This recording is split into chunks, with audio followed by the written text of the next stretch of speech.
DJ Lagway's at Florida practice. If he doesn't stay there, Billy Napier's fired. You are Locked On College Football with Spencer McLaughlin, your daily podcast on all things college football. Part of the Locked On Podcast Network, your team every day. Welcome, everybody, to another episode of Locked On College Football. I'm your host, Spencer McLaughlin. Thank you all so much for making this your first listen or your first view every day. It's part of the Locked On Podcast Network, your team every day, and your daily source to stay up to date with the biggest stories in this, the greatest sport on planet Earth. Georgia Tech is one of my favorite under-the-radar teams. Iowa State extended Matt Campbell. You'll hear my record prediction for all of the teams you've heard me mention on today's show, which is brought to you by our friends over at Game Time. Download the Game Time app, create an account, and use the code LOCKEDONCollege for $20 off your first purchase. So, big news over in Gainesville. DJ Lagway back at practice. Throwing. He better stay that way. Lagway 6-1 as Florida's starter in 2024. And the numbers don't actually blow you away. 12 touchdowns, 9 picks, not a super high completion percentage. The record is what blows you away. Because the Gators last year were a team people like myself picked to miss a bowl game and go under their win total. I'm picking them to go under their win total again this year. I'll explain why. DJ Lagway being there, though, is a pretty notable development for Billy Napier. The options behind DJ Lagway, we saw him last year. There are new guys in the room. None of them are close. And guess what? Ultimately, that falls on the head coach. When you have that big of a talent drop-off, Urban Meyer once won a national championship with his third-string quarterback. Cardell Jones was the third stringer. Looked pretty darn good. When you've been at a place for a sizable amount of time, if you don't have a solid option as your backup quarterback, that's on you, dude. Putting all of your egg. I feel this way a little bit about a team that Florida plays this year that is in their own state, Mario Cristobal at Miami.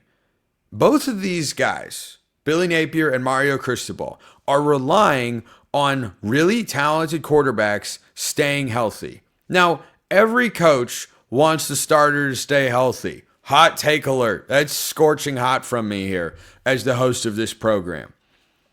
The caliber of guy you were able to put in, at least in the meantime, if a guy goes down for the season, that's one thing.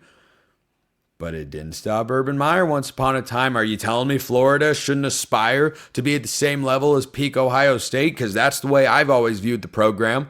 I'm not very old. I'm old enough to remember what Urban Meyer had at Florida once upon a time.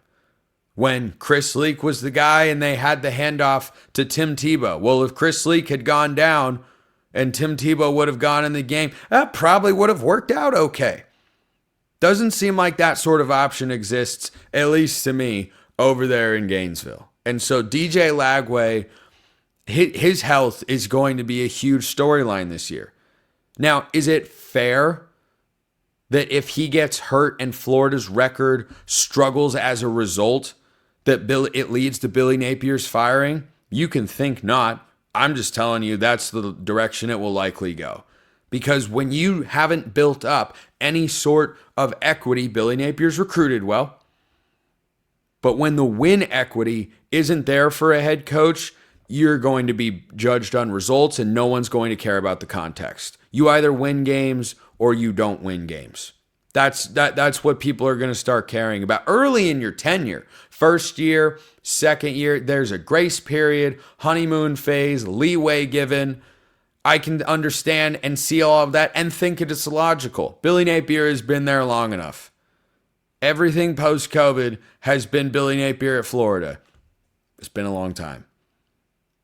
So if Florida fans might look at his ability to land DJ Lagway amidst well below average results for the Florida football program on the field and say, wow, this guy, he and his staff did a heck of a job recruiting. They can really recruit. Clearly they can. If it doesn't match the talent on the field, Florida's wide receiver core sneakily is one of my favorite in the country. I wonder if their 5-star freshman Dallas Wilson winds up playing. He popped in the spring game. They had a J. Michael Sturdivant from UCLA. They got some dudes. They got players for Lagway to throw the football to. That offensive line better keep him upright. Because what will happen is if Lagway gets hurt, and they are just fighting just to make a bowl game, and they can't get back there, if they can't get to that level and you watch it and go, well, it's because Lagway was injured all the time, the vibes are just going to be too low. I think Strickland, the AD, eventually is just going to look and go, you know what?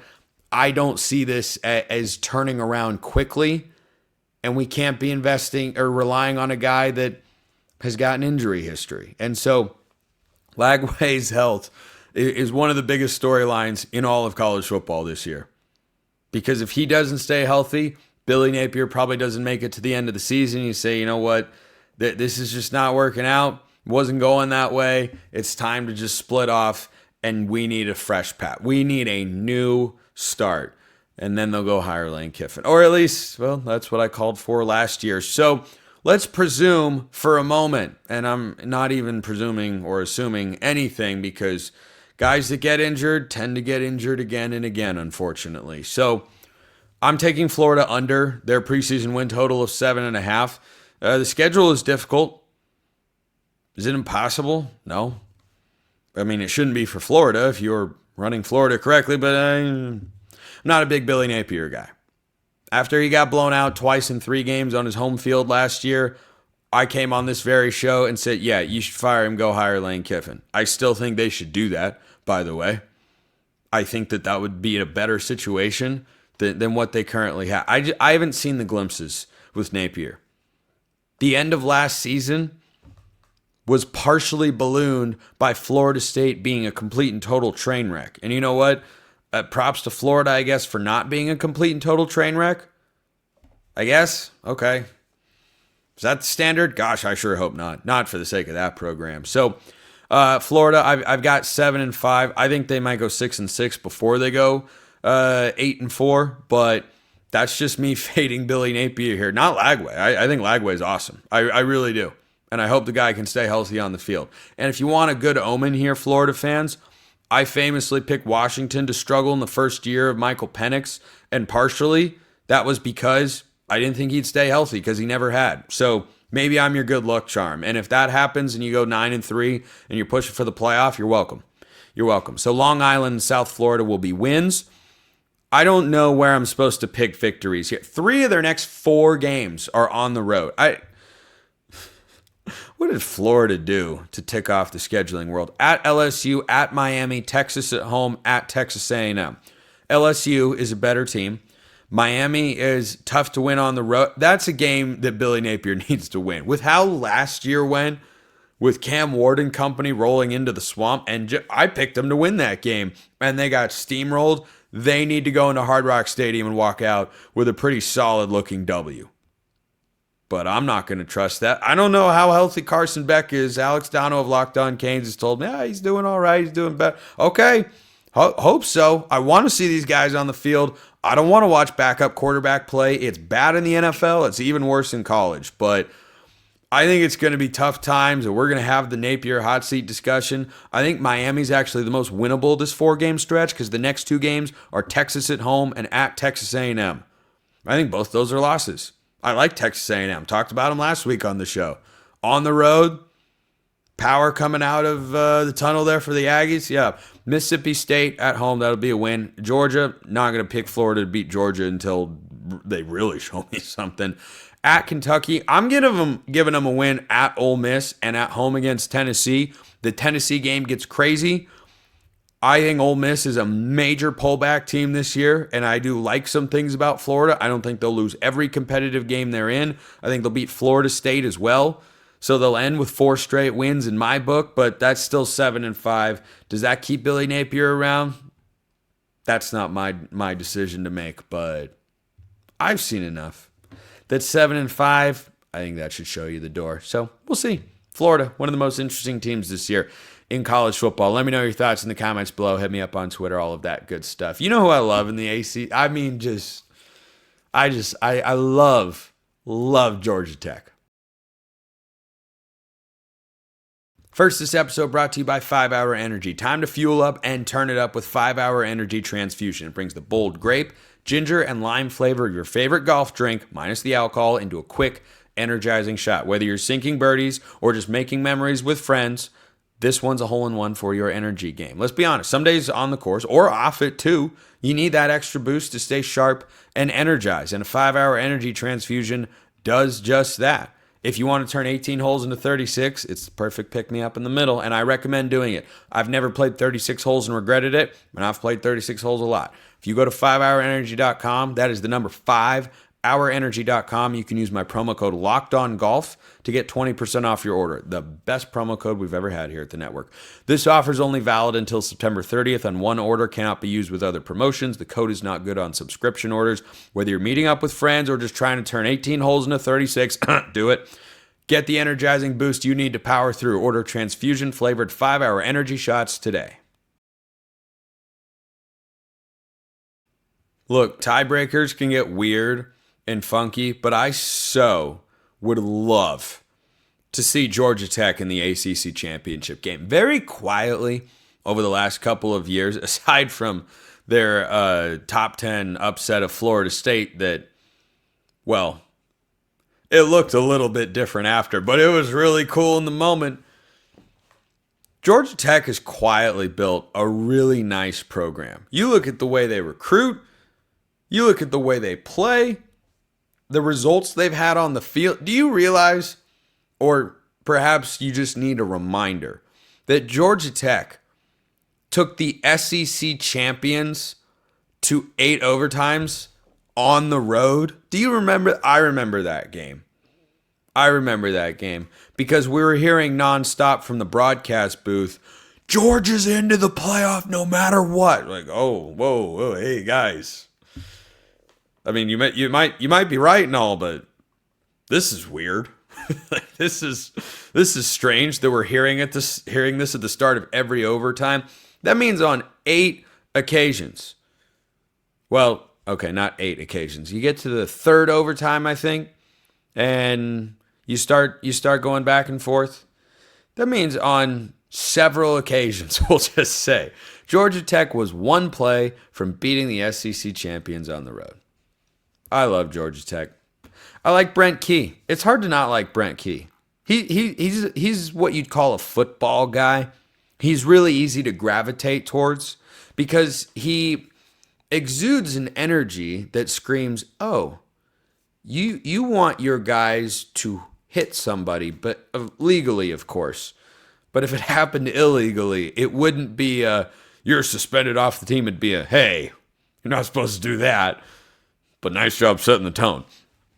I'm not accusing Brent Key of being a bad guy, just that he loves the culture, and he's all about the culture. I like Georgia Tech over 7.5 wins this year. Perhaps this is my 2024 Virginia Tech pick of the season. I hope it is not. I really hope that it is not, because I like Georgia Tech. I want them to be good. The fans have been waiting for a team like this. And I'm telling you, this schedule is not a murderer's row. You open with a Big 12 team on the road. You close with Georgia at home. Boy, I'm going to be watching that game closely. I do think Georgia wins the game because I like the Bulldogs a whole heck of a lot. But man, if Georgia Tech wins, proves me wrong, and goes 10-2, I've got them sitting 9-3. I'll explain in a moment. If they go 10-2 with a win over Georgia, they might not have to play in the ACC championship game. If they have wins at Colorado and against Georgia, think about that for an at-large playoff resume. Just throwing it out there. I'm going 9-3. So I think they beat Colorado. You got a veteran quarterback versus a new quarterback. You have a team that's got a lot of consistency. Losing Eric Singleton in the portal to Auburn, that stings. That stings. They bring in Rivers from FIU. Going to be asking a lot from him to go from FIU up to the ACC. But if Haynes King can maximize his receiving, if they can just do enough. You know what Georgia Tech is? Georgia Tech is Notre Dame from last year, stylistically. They are physical. They run the ball. They will run their quarterback a lot. And their passing game just has to be competent. Now, sometimes when you say that about teams and programs across the country, that's easier said than done. USC's defense under Lincoln Riley just needed to be competent his first and second year, and it would have been better. It wasn't. Iowa's offense just needs to be competent. It usually isn't, and so they don't win games. I saw a stat flying around Twitter the other day. I think Kirk Ferentz is like 33-1 when his team score more than 20 points. Something insane like that. Don't quote me exactly. You could tell me anything about the Iowa offense scoring 20 points, and I'd believe you, because one of the best defenses in all of college football, one of the worst offenses that got better last year.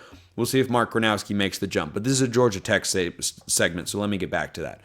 I do think they lose to Clemson at home, not because I don't think Georgia Tech could win the game, or that I like the Yellow Jackets a lot. I'm bullish on Clemson. I picked Clemson to go 10-2 and be the most dangerous 10-2 team in the country going into the playoff. I'm thinking about doubling back on that and having Clemson go 11-1. I like Clemson the more I think about him. Everything there should line up for a national championship push. But then I think Georgia Tech, after losing to Clemson, will rattle off the wins. Temple at home, win. At Wake Forest, first-year staff, win. Virginia Tech at home, I like them to get that done. My other loss in ACC play is Game 7. Now, my everydayers out there may or may not remember how much I enjoy plugging the Duke Blue Devils on this very show. I really do. Because Duke last year quietly had a good season, and they quietly went and invested one of the top quarterbacks in the transfer portal. Darian Mensah reportedly could have gone to play in the SEC. He went to play at Duke instead after a standout freshman season at Tulane. So they think he's better than Malik Murphy, who I like. He's at Oregon State now, and I think will lead the Beavs to a solid year.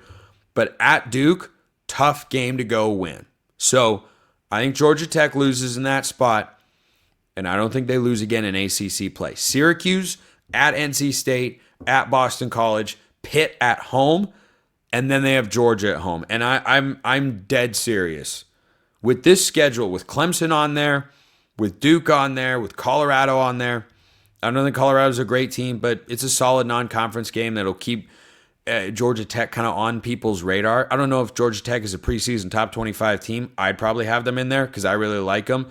They have a clear identity. They've got a veteran quarterback. I like their head coach. If they have a win over Georgia and a competitive loss against Clemson, both those games are at home. Those can be landmark victories for Brent Key and his staff. He wins one of those games. You don't just put your program on a map the way it hasn't been in a very long time. You have the ability to make the college football playoff without going to the ACC title game, particularly if it's the Georgia game, not Clemson. Now, both of those teams should be top 10 by the time the season comes to a close, but let's say Georgia Tech pulls the upset against Clemson, loses against Georgia, but they're in the ACC title game. Georgia Tech is my Illinois in the ACC. Favorite dark horse. And I like Georgia Tech's chances to make the ACC title game more than I like Illinois' chances to make the Big Ten title game. But, sometimes I'm talking to college football fans. Hey, who's a dark horse in this conference? Illinois in the Big Ten, Georgia Tech in the ACC. I have, for those on YouTube, my preseason ACC power rankings look a little something like this. Clemson 1, Miami 2, Louisville 3, Georgia Tech is 4. I've got them ahead of SMU. I've got them ahead of Duke. The reason I think Duke is going to beat them is because, number one, that gap is not particularly huge, and number two, it's at Duke. But on a neutral site or at Georgia Tech at home, yeah, I take Georgia Tech to win the game. But can the number 6 team in the ACC beat the number 4 when the number 6 team is at home? Yeah, I think they're capable of doing that. So I look at the Yellow Jackets and say this is a really exciting opportunity. I don't know when this great of a chance to have this sort of impact season comes around again, but I'm doing my best for the Yellow Jacket fans out there to speak this into existence. I like Brent Key.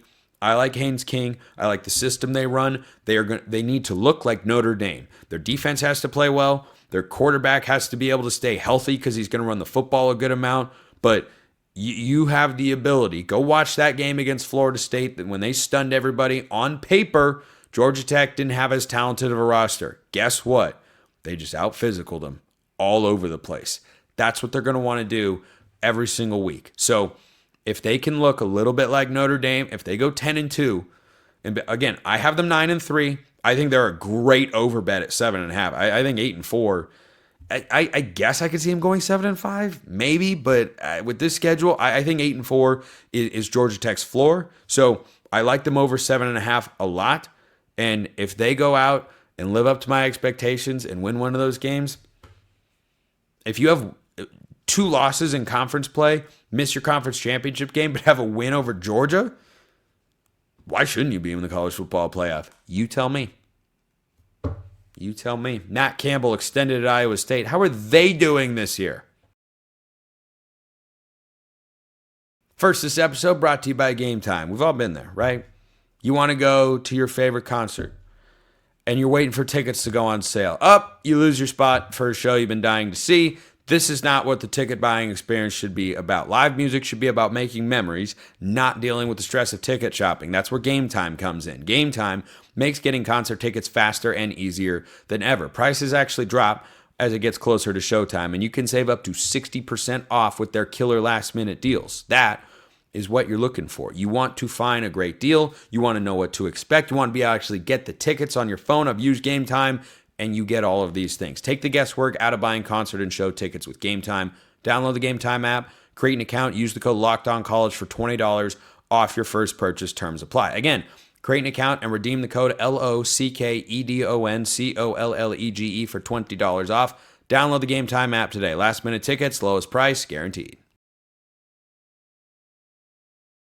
So Matt Campbell gets an extension for Iowa State, and this makes perfect sense for 2 reasons. Number one, he's the winningest coach in program history that is fresh off an appearance in the Big 12 championship game. They were 1 game away, 1 Cameron Scadaboo away from going to the college football playoff. It's pretty good. Iowa State, 61% returning production. People like to talk about what they lost. Seems like they're keeping a pretty solid amount. There are a lot of programs in the country that would love to say, yeah, we're returning 61% of our production from last year along with our quarterback. Iowa State can say those things.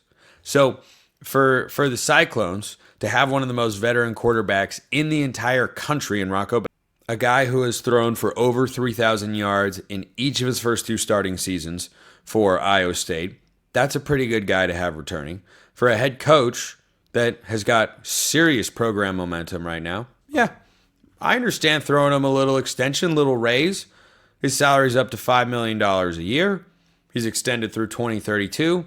It makes sense to reward the success that he has had.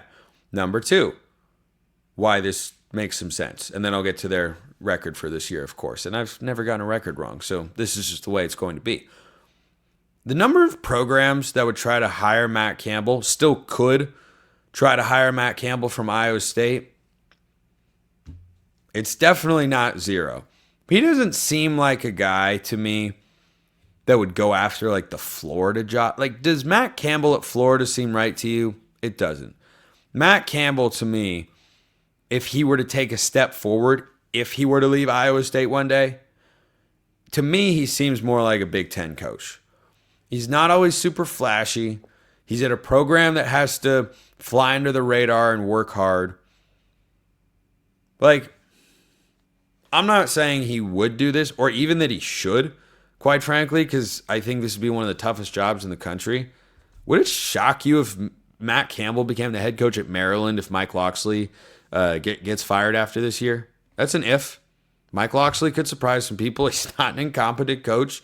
He's just got a really tough conference and a roster that we don't really know about, and quarterback questions, all that sort of stuff.